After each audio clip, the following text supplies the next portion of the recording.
Assalamualaikum warahmatullahi wabarakatuh. Perkenalkan, nama saya Adelia dengan NIM 90201240066. Di video kali ini saya akan menjelaskan tentang konsep dasar manajemen, mulai dari sejarah, pengertian, fungsi, sampai bagaimana peran manajer dalam organisasi. Yuk, simak sampai habis karena ini bukan cuma teori, tapi ilmu yang bisa kalian pakai dalam kehidupan sehari-hari.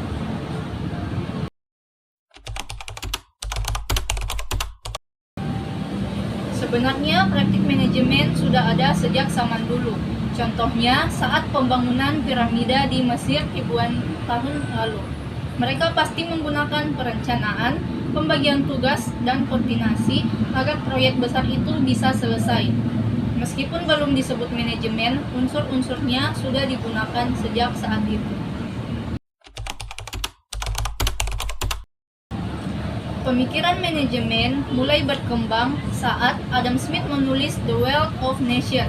Beliau menjelaskan bahwa pembagian kerja bisa meningkatkan produktivitas, lalu muncul revolusi industri yang membuat proses produksi dilakukan di pabrik, sehingga dibutuhkan sistem kerja yang lebih teratur. Dari sinilah kebutuhan akan manajemen mulai meningkat. Di awal abad ke-20, muncullah Frederick Winslow Taylor yang dikenal sebagai bapak manajemen ilmiah. Ia memperkenalkan cara kerja yang berdasarkan analisis ilmiah untuk meningkatkan efisiensi. Kemudian ada Henry John yang menciptakan Gantt chart.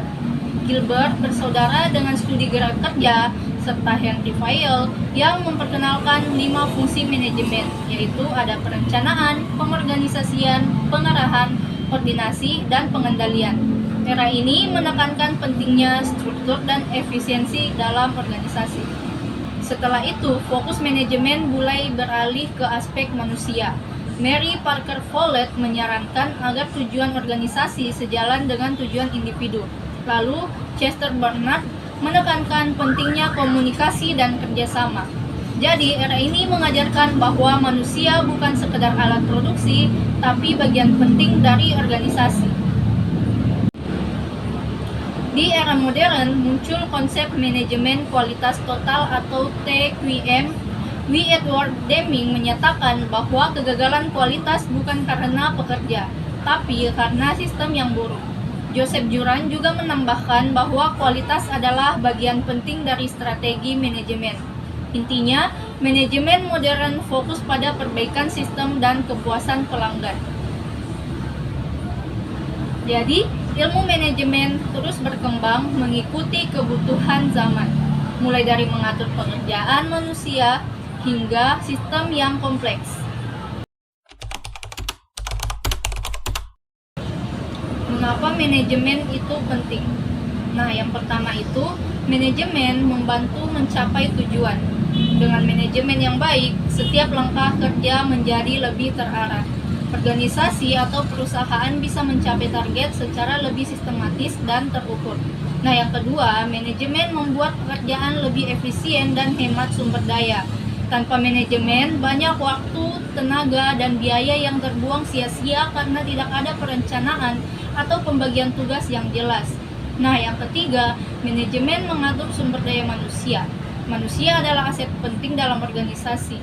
Manajemen membantu menempatkan orang yang tepat di posisi yang tepat, serta memotivasi mereka agar bekerja optimal.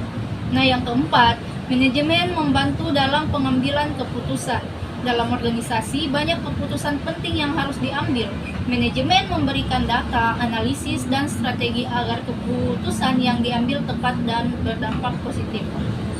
Yang kelima, manajemen membantu organisasi beradaptasi dengan perubahan. Dunia terus berubah, mulai dari teknologi, pasar, hingga kondisi sosial. Manajemen membantu organisasi tetap fleksibel, tanggap, dan siap bersaing di era modern. Dan yang terakhir, manajemen menjadi kunci keberhasilan jangka panjang. Tanpa manajemen yang baik, organisasi akan kehilangan arah, tidak berkembang, bahkan mengalami kegagalan.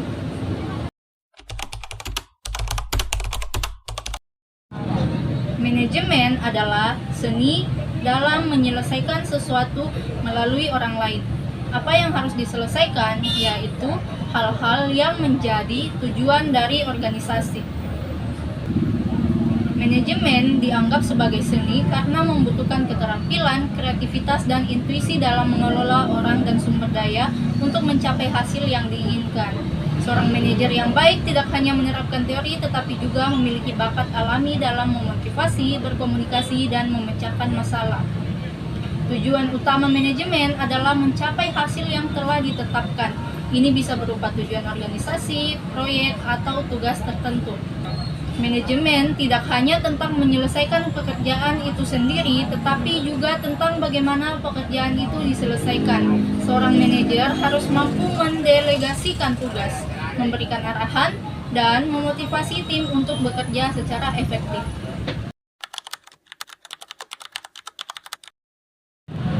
Fungsi-fungsi manajemen. Ada 4 fungsi utama manajemen yang dikenal dengan istilah POAC, yaitu Planning, Organizing, Executing, dan Controlling. Planning atau perencanaan adalah menentukan tujuan dan cara mencapainya. Organizing atau pengorganisasian adalah menyusun struktur organisasi dan tugas-tugasnya. Executing atau pelaksanaan yaitu mengarahkan dan memotivasi agar pekerjaan berjalan dengan lancar. Controlling, pengawasan, mengevaluasi dan memastikan kegiatan sesuai dengan rencana.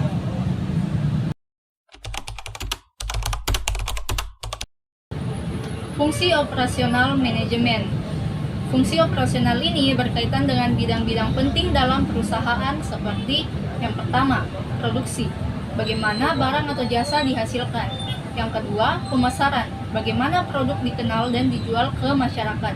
Ketiga, keuangan, yaitu mengelola uang masuk dan keluar. Yang keempat, sumber daya manusia, mengelola karyawan dari rekrutmen sampai pengembangan. Semua fungsi ini harus saling mendukung agar organisasi berjalan lancar. Unsur-unsur manajemen. Unsur-unsur manajemen disebut juga dengan istilah 6M, yaitu 1. Man atau manusia, orang-orang yang menjalankan kegiatan manajemen. Yang kedua, money atau uang, modal untuk menjalankan operasional. Yang ketiga, material atau bahan baku yang dibutuhkan. Yang keempat, mesin atau mesin, alat atau teknologi pendukung kerja. Yang kelima, ada metode, cara atau prosedur kerja. Yang keenam, ada market atau pasar, sasaran yang dituju yaitu konsumen. Kalau salah satu dari unsur ini bermasalah, kegiatan organisasi bisa terhambat.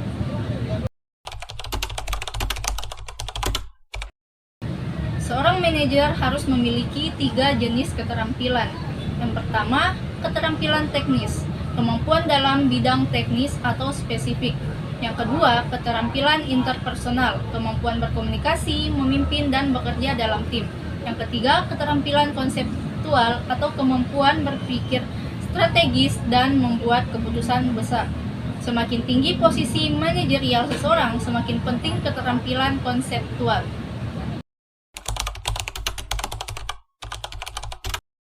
Struktur manajemen biasanya dibagi menjadi 3 tingkatan, yaitu manajemen puncak atau top level seperti direktur atau CEO yang membuat keputusan strategis.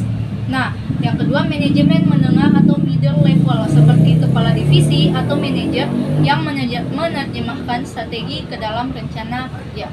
Nah, yang ketiga itu manajemen bawah atau lower level seperti supervisor atau kepala bagian yang mengawasi langsung pelaksanaan kerja di lapangan. Setiap tingkatan punya peran yang berbeda, tapi semuanya saling berhubungan. Menurut Henry Mintzberg, seorang manajer memiliki 3 peran utama. Nah, yang pertama itu peran interpersonal sebagai pemimpin, pembina, hubungan, dan wakil organisasi. Yang kedua, peran informasional atau menyebarkan dan menerima informasi penting. Nah, yang ketiga itu peran pengambilan keputusan atau membuat keputusan penting untuk organisasi.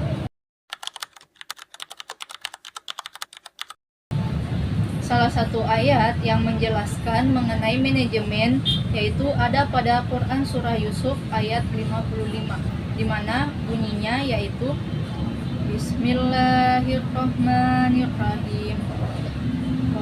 qala ja'alni ala hadza'inil ardi inni hafizun alim.